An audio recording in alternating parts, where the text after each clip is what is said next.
First thing we're going to do, we're going to remove our front lock. That's what actually holds the catches in place and keeps the pins. It's like a secondary lock for the pins, basically. So we'll lift this up,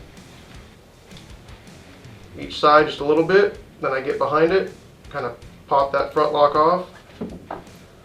Once you've got the front lock off, you can see we've got our pins and then the catches inside of here that are actually holding each pin in place.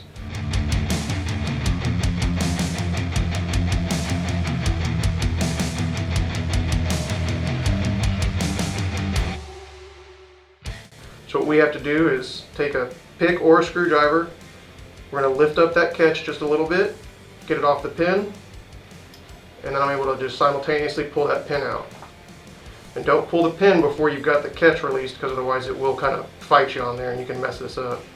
So same thing, lift that catch up just a little bit. Other hand, I'm pulling that pin backwards, remove it out of the connector. So same deal here, third one, lift that catch up, pull that pin out, and we're moving out of the connector. So from here, you could either install this on the factory wires, or if you had to splice the new wires that we've sent with the connector, you can splice them onto the car with them in the connector or not. This is just a good way to do it. Makes it easier on you when you're soldering it.